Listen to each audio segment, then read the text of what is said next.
Hi friends, मैं हूं निखिल और स्वागत है आपका निखिल की पाठशाला में। दोस्तों, जैसा कि आप जानते हो कि हमने अपने चैनल पे टर्म वन का जितना भी सिलेबस था सारे के सारे हम लोग खत्म कर दिए हैं। ठीक है ना। जितने भी चैप्टर थे, 8 चैप्टर हमने डील कर दिया है टर्म वन के। ठीक है।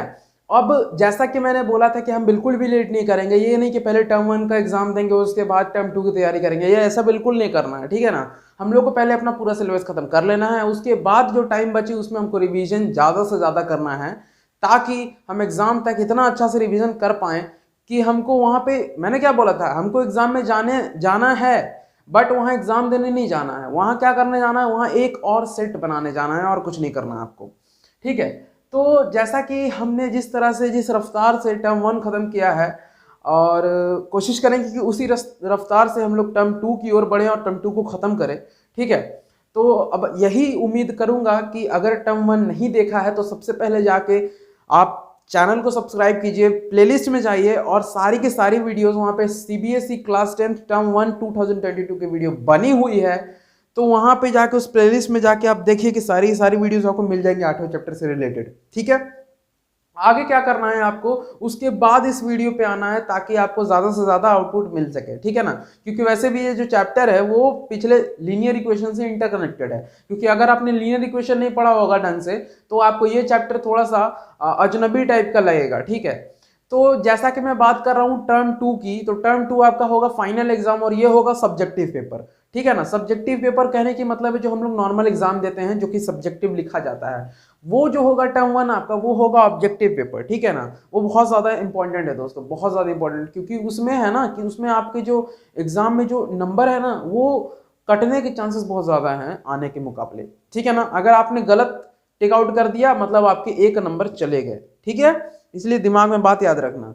अच्छा, अब क्या करना है यहाँ पे कि अब ये जो चैप्टर है इसको हम लोग को इस पॉइंट ऑफ व्यू से पढ़ना है ताकि हम लोग जो नॉर्मली जो एग्जाम होता है सब्जेक्टिव पेपर उसे हम लोग क्रैक कर पाए, उसे डील कर पाए अच्छे से। ठीक है। तो ये है आपका चैप्टर 4। टर्म टू का चैप्टर 4 है क्वाड्रेटिक इक्वेशंस। ठीक है। Quadratic equation. अच्छा, अब पहले की बात। ठीक है। पहले करना क्या है आपको कि चैनल को सब्सक्राइब करना है, प्लेलिस्ट में जाना है। अब चैनल को सब्सक्राइब करने के लिए इसलिए बोल रहा हूं क्योंकि वो जरूरी है, मुझसे मोटिवेशन मिलेगी, और प्लेलिस्ट में जाने के लिए इसलिए बोल रहा हूं क्योंकि अगर आपने पॉलिनोमियल और लीनियर इक्वेशन नहीं पढ़ा तो ये चैप्टर तो बकवास रहेगा आपके लिए, फिर कुछ नहीं है, बस आप ऐसे ही बैठे रहोगे, सारा का सारा चैप्टर निकल जाएगा आपके आंखों के सामने से। ठीक है। तो सबसे पहले करना क्या है आपको, पूरा का पूरा टर्म वन क्लियर कर लो ना। पहले पहले टर्म वन पूरा का पूरा क्लियर कर लो, उसके क्वेश्चंस करते रहो। ठीक है ना। और इसके भी क्वेश्चंस आएंगे, टर्म टू के भी क्वेश्चंस लेके आ रहा हूँ, टर्म वन के भी क्वेश्चन लेकर बहुत सारी वीडियो आने वाली है। अभी से मैं मतलब होता है ना अनाउंसमेंट, वो अनाउंसमेंट कर रहा हूँ कि बहुत सारी वीडियोस आने वाली है term one and term two के क्वेश्चन से रिलेटेड। ठीक है। और थ्योरी तो आएगी ही आएगी। ठीक है। तो क्वाड्रेटिक इक्वेशन में अब यहां से बात कर लेते हैं कि जैसा कि हम जानते हैं कि किसी भी चैप्टर को स्टार्ट करने से पहले हम लोग क्या करते हैं, उसका in the syllabus part and out of the syllabus part cover करते हैं। ठीक है ना। तो सबसे पहले देख लेते हैं कि in the syllabus part and out of the syllabus part actually है क्या क्वाड्रेटिक इक्वेशन में एक्चुअली। ठीक है। तो इन द सिलेबस पार्ट की बात किया जाए अगर, ठीक है, इन द सिलेबस पार्ट की बात की जाए तो सबसे जो पहला चैप्टर आपका निकल के आ रहा है, सॉरी, सबसे जो पहला टॉपिक आपका निकल के आ रहा है वो है standard form of quadratic equation.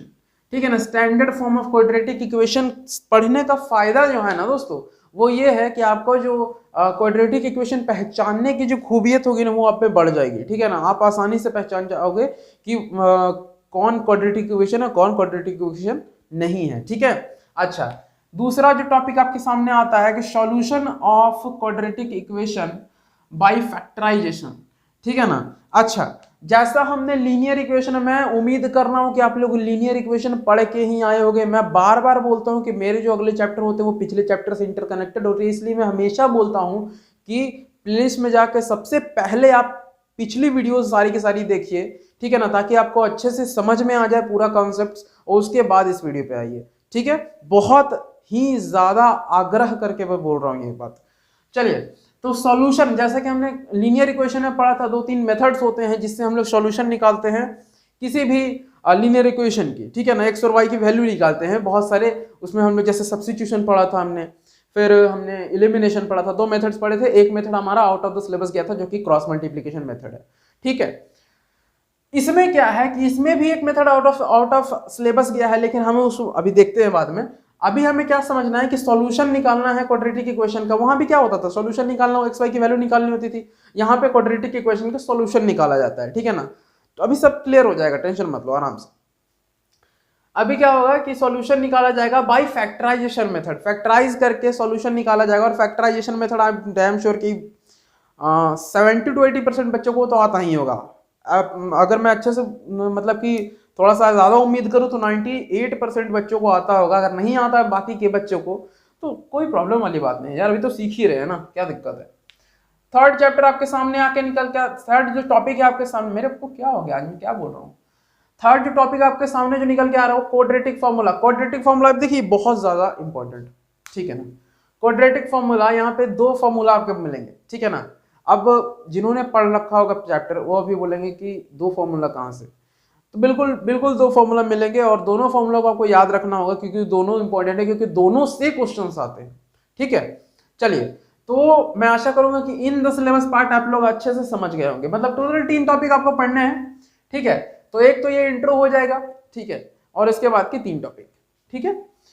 चलो आउट ऑफ द सिलेबस की बात करेंगे। आउट ऑफ द सिलेबस में सबसे पहला टॉपिक आपका निकल के कौन सा आ रहा है, तो कंप्लीटिंग द स्क्वायर मेथड।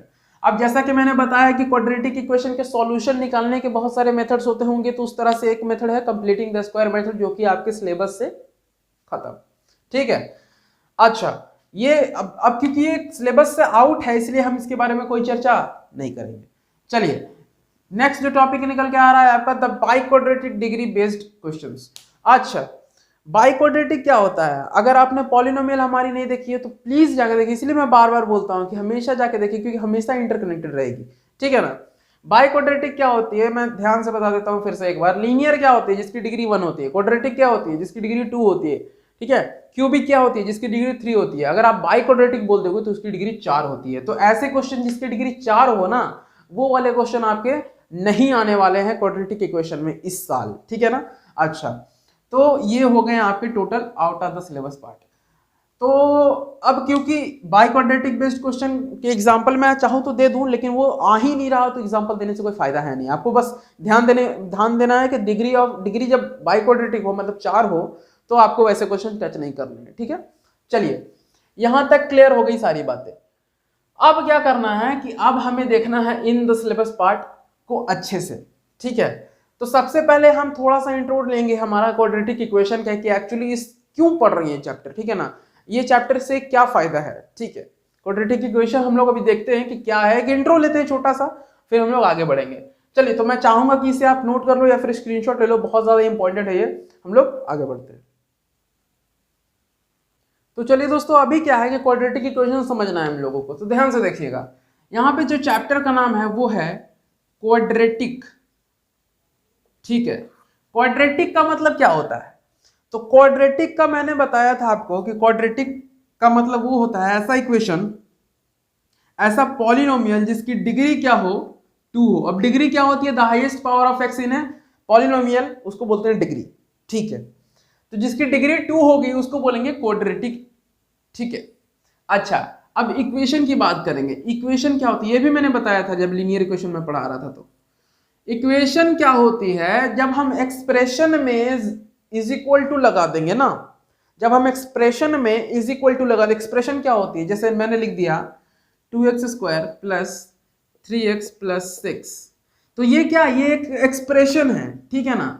लेकिन अगर मैं इसको लिख दूं इज इक्वल टू 0, तो ये मेरा एक इक्वेशन हो गया। तो अगर हम एक्सप्रेशन में इज इक्वल टू लगा देंगे ना, तो वो मेरा इक्वेशन हो जाएगा, ठीक है। बातें क्लियर। अच्छा, अब क्यों पढ़ रहे हैं क्वाड्रेटिक को, ठीक है, क्यों पढ़ना है इसको। तो देखो, बहुत बार ऐसा होता है ना कि आपको सिर्फ डेटा दे दिया जाता है और आपको क्या करना रहता है कि आपको फुल उसका डिटेल निकालना पड़ता है कि कोई भी चीज है तो ये काम जो हो रहा है वो कितने दिनों में हो जाएगा, या फिर कोई ट्रेन है तो जा रही है तो कितने समय में पहुंच जाएगी अगर ऐसे ऐसे होगा तो, ठीक है। कुछ कंडीशंस भी दे दिए जाते हैं, ठीक है।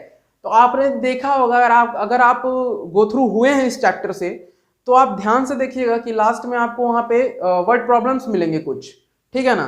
तो उस वर्ड प्रॉब्लम को समझ के आपको उसको क्वाड्रेटिक इक्वेशन में चेंज करके उसको सॉल्व करना रहता है, ठीक है। तो वो कैसे होगा, तो उसको करने के लिए ही आपको ये क्वाड्रेटिक इक्वेशन जरूरी है पढ़ना, ठीक है। चलिए, तो यहां तक तो मेरे ख्याल से आपको सारी की सारी चीजें क्लियर हो गई होंगी, ठीक है। तो अभी भी अगर आपने पिछली वीडियोस नहीं देखी है तो प्लीज जाके देखिए, ठीक है। तो आशा करूंगा दोस्तों ये जो इंट्रो पार्ट था इतना ही था, in the syllabus part and out of the syllabus part, standard form of quadratic equation अगले वीडियो में पढ़ेंगे, कुछ चेक करना भी सीखेंगे, कैसे हम पहचान पाएंगे कि कौन सा क्वाड्रेटिक इक्वेशन है कौन नहीं है, ठीक है। तो मिलते हैं आपको अपने अगले वीडियो में। अगर आप जो है चैनल पे नए हो तो प्लीज और प्लीज सब्सक्राइब करें, लाइक करें एंड शेयर जरूर से जरूर करें दोस्तों। मेरे लिए कोई भी सजेशन हो, कोई भी, या फिर आपकी कोई डिमांड हो तो प्लीज और प्लीज कमेंट बॉक्स में लिखें। आपका टर्म 2 शुरू हो चुका है। मिलते हैं आपको अपने अगले वीडियो में, तब तक के लिए जय हिंद।